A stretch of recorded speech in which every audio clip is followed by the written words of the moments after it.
Welcome back to the channel. Today we're going to speak about the final that's just going to take place in a few hours, and there was a massive electricity issue in my area for the last few hours, so couldn't really shoot this video in time. But let's move on. Let's get to the point. I'll make it very short and I'll explain you how I see tonight's game going from a tactical perspective. So before we get into Argentina and before we decide if Argentina should play a back four or a back five, if Di Maria should start or if he should come on as an impact player, before we come to Argentina, I think we should first analyze France because they, in my opinion, are the better team on paper. So before we should analyze them and then get to Argentina and then see what they should do in this game with relation to how France do their stuff. Now France, we're gonna first analyze France out of position because what they do in position is heavily related to how they set up out of position. So let's get into it. France set up out of position, guys, is very much, it's not a low block, it's not high press, it's somewhere in the middle. It's a medium block, but at times it does turn into a low block. So what they do, guys, is they allow opponents to come into the midfield, and a lot of teams use this when they are playing against certain kind of oppositions. And France, I've said this about Didier Deschamps, I rate him very highly. I don't really understand, still people are not rating him, still people out there think that he's not an elite manager. I have had friends who are telling me, bro, Deschamps is very lucky, Deschamps is not good, and I'm like, what are you talking? Winning one World Cup is in itself is a massive achievement. So of course he's a good manager. He's in a final of another World Cup. He's very strategic, he's very adaptable, and he's very smart in specific situations. The way he gets the best out of specific players is actually excellent. Out of position, they allow teams to bring the ball forward. Out of position, they allow teams to keep position. So we have the picture here. I've made this picture. You can see that I have highlighted the central traps. They create these central traps where they force the opposition to play vertical passes. But what happens is, as soon as they play these vertical passes, bang, the press is on. The press is on. And this is one of the most efficient ways to win the ball back, to defend, to set yourself up out of position, because this does not require high amounts of energy. What this requires is high level of communication, cohesion, and a well-drilled system, which Deschamps has proven to set up with his French side. They allow teams to play that pass. As soon as that pass is played, the midfielders, bang, press. The midfielders will go all on them. And in that moment, what they do, guys, is the wingers come into half-cheat position. So we can see, as they allow oppositions to play the pass into the midfield, to then press them and win the ball back. This is what they do, is they don't allow opponent midfielders to turn. So when they receive the ball in a very so-called dangerous area, because that is a dangerous area to receive a ball, they don't allow the opposition midfielders to turn. They don't allow them to just simply turn and then run at their defense. They press them right there. They force them to go backwards. Mostly they win the ball back, or mostly what they do is they just force them backward and they are back in their shape. Now that brings us to the next point, which is what France do in position. Now what France do in position is heavily related to what they do out of position, because in position, much of the game is based on attacking transition, counter attack, quickly transitioning from defense into attack in split seconds, because they have the players to do that. Dembele, rapid. Mbappe, one of the quickest players in the world. Griezmann, he's quick. His positional awareness is brilliant, his work rate is excellent, and most importantly, as a number 10 should have, his spatial awareness is spot on. It's always spot on. He's always at the right place at the right time. And Olivier Giroud, what he does, he creates space for others. He links up the game, and sometimes what he does, as he's gonna do tonight in my opinion, he's gonna attract defenders to come close to him. Because if you don't get close to Giroud and you allow him to turn, he can link up the play very dangerously. And that's where the defenders will have to go close to him, which will create a lot of space for Dembele and Mbappe. Now, of course, this picture might look like a bit of a cliche, but sometimes something is a cliche because that thing is just obviously right. And France playing this way suits them. France playing a so-called defensive or maybe a negative style of football suits them. And I'm a person who loves this kind of football. I love my team to conserve their energy, to save their energy when they don't have the ball, and just be very smart about how to win the ball back. And when they get it, bang, we hit the spaces. We get our fast players on the ball. We get our creative players on the ball. So they will force Argentina in these kind of situations. What they will do is, because Argentina will struggle to find a way past that French defense and midfield, what they'll do is they'll stretch. The fullbacks will have to go wide, and those gaps will be exploited brilliantly by Mbappe and Dembele, because that's what they do best. So Deschamps is brilliant at this. He gets the opponents in very specific situations where he would love to have them, and bang, gone. Before the opponent can even resettle in their formation, the gaps are already exploited. The chance is already created. It's already a 1v1 with the goalkeeper. It's a 3v2 at the back. And that's excellent counter-attacking football. That's what attacking transition is all about. And this France team, with the pace they have, with the manager they have who is very smart, they get attacking transitions very right. And that's what suits them the best. So now that brings us to Argentina. Should they play a back four? Should they play a back five? Let's discuss that. In the image you can see in front of you, you can see that I've decided a back four for Argentina. I'll give my reasoning for that. The back five worked brilliantly against Netherlands, and as I gave the deserved praise to Didier Deschamps, I should also give to Scaloni, another very adaptable, strategic coach who changes things at the right times, whose in-game management is brilliant. And in my video, when I was previewing Argentina and Croatia, I did praise Scaloni a lot. So have a look at that videos to see what are the specific attributes that I like about Argentina and their manager in specific. So now in this, I want Argentina to play a back four because I think the two most dangerous players France have are the wingers. Tchouaméni is brilliant in the midfield, by the way. I'm loving watching him. But why I think a back four is very important, guys, is because in the wide areas, to deal with the wingers that France have, Argentina will have to double up. Argentina will have to double up, especially on Mbappe. Why? I don't think it takes two players to stop Mbappe, by the way. I'll just explain you why. Now let's say this left-sided defender has the ball.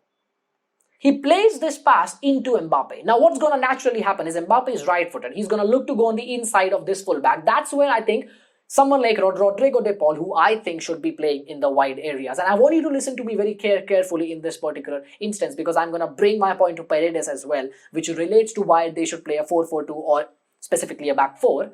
When Mbappe gets that ball, he cuts it in. He's running at him. If he cuts it in, Paredes is there to help Molina out, or whoever is playing at the right back. Let it be Molina, or I think it's Montiel. What's going to happen is, if this happens, Theo Hernandez, who is one of the most attack-minded fullbacks in the world, he's going to make this run. He's going to make this run forward. And I think now the importance of a back four is even bigger, because now Rodrigo de Paul either has to cover him and still you have one man on Mbappe, or it can be vice versa. He can go with him and Paredes can come here. Now, if it's a back five, let's say it's a back five, and let's say there's a defender here, Mbappe gets the ball here, and we have the right wing back here. Now, if he gets the ball here, he makes this run. What you have to then do is you have to force the centre back out of his position. So the centre back now is out of position, and you know which player comes alive when a centre back is out of his position. Griezmann. And Giroud as well, by the way. These two are excellent at attacking and exploiting spaces left by the centre halves. And playing a back five will force Argentina to, first of all, force their centre halves out of positions because they have to, which also means they lose one man in the midfield where France are very strong, with Tchouaméni, Rabiot and Griezmann just picking up terrible positions for the opponents. They're great positions, they're terrible because by the perspective of the opponent, because he's always everywhere. And that's why I think they need Paredes in that midfield. They need Paredes for his excellent game reading. Enzo Fernandez will go forward. So you need a more mature, a more experienced, a better midfielder defensively, which is Paredes. And that's why Rodrigo de Paul as a right winger allows you to, number one, double up on Mbappe, which is very important. Let's not forget that. And again, the overlapping runs, the underlapping runs of Theo Hernandez, who has been brilliant at this tournament, who scored against Morocco, who continuously gets forward, who gets into the box, who gets in attacking positions. You also have to keep an eye on him. And if you play a back five, I think you cannot keep an eye on him, because in a back five, if he's there, you can just isolate this man. You isolate this player, you get the ball here, you also lose a man in the midfield. So now this becomes a 3v2 in the midfield. You really want a 3v2 in the midfield. And the three are Rabiot, Tchouaméni and Antoine Griezmann. I don't think Argentina should be in a position like this. And that's where I think the importance of back four comes in. So it's not necessarily I'm saying a back five is more negative. I never say that. I think in certain situations, according to the players, which I think was the matter with England, back five is the better option. But I think playing a back four allows you to double up on Mbappe, allows you to track the overlapping runs. Now that won't happen on the other side. Let's go on the other side. When Dembele has the ball, this is not going to happen that much, because Jules Koundé is a centre half. Jules Koundé is not going to make runs that much. He will join in. He will help Dembele, but he won't be as aggressive, as attack-minded, as consistently forward-thinking as Theo Hernandez is. And that's why I think back four is very important, because you can track the runs of Theo Hernandez and you can double up on Mbappe with Rodrigo de Paul on the right side, and at the same time you have Alexis McAllister on the left side. At the same time, you have a much better structure behind Messi, who is not going to defensively get involved much. And we know that. It's not a criticism, guys. It's just the reality. He cannot do that at that age.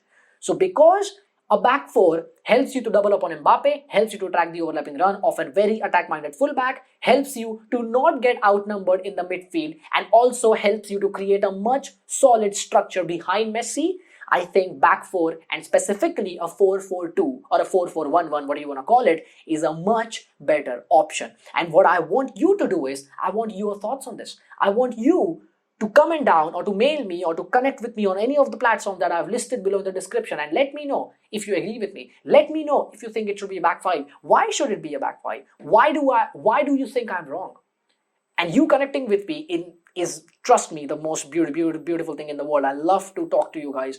I love to discuss football, and I want you to let me know if you agree with the kind of tactics I want Argentina to set up, especially out of possession. Because in possession, we have already seen how they'll have to play. In possession, they'll have to be very cautious. In possession, then they shouldn't be giving the ball away. In possession, Messi's positioning in between the lines will be very important. In possession, one thing that will be very important, which I actually haven't made a diagram of, is Julian Alvarez stretching them. So if France are in their pragmatic back four, just give me a minute, I'll make this very quickly. If France are in this pragmatic 4-4-1-1 or whatever you want to call it, I think you need space in between the lines. You need space in between the defensive line and the midfield line. This is the space that I'm talking about. The man who can allow Argentina to create this space is Julian Alvarez, because the man to exploit that space is Messi and maybe Enzo Fernandez. But the man to create that space could be Alvarez, because Alvarez on the shoulder of Varane, on the blind side of Varane, with McAllister already troubling Jules Koundé, can actually stretch Varane out wide, which can then create space for him or for Enzo Fernandez to attack. So in possession, it's very much instinctive for Argentina. In possession, it's very much about not giving the ball away in the midfield third so that Mbappe and Dembele don't exploit the gaps. But at the same time, Alvarez's movement, Alvarez's aggression, Alvarez's non-stop movement can create space for the likes of Messi, for the likes of Enzo Fernandez, to exploit that space and to create create chances. Because I think these are the areas from where Messi and Enzo Fernandez can even shoot the ball, and it's almost guaranteed to be on target. So that's what I think they should do in possession. But in possession is very different to what they should be doing out of possession. Because out of possession, if they are not pragmatic, out of possession, if they don't have the element of pragmatism, which in my opinion is the most important thing in a tournament, when it comes to tournament football and these kind of clutch games, they might concede 2 or 3. So playing a back four, doubling up on Mbappe, tracking the runs of Theo Hernandez, who has been one of the best fullbacks at the World Cup, in my opinion, suits Argentina and is the right thing to do against France.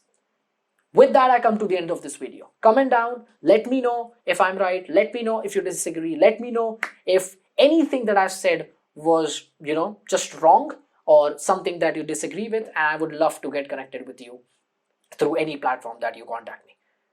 Subscribe to the channel, like the video, share it as soon as possible, because the game is like almost 3 hours away now. So I hope I get maximum views after messing it up and publishing it very, very late because of the problems I was facing. And I say goodbye. Thanks for watching.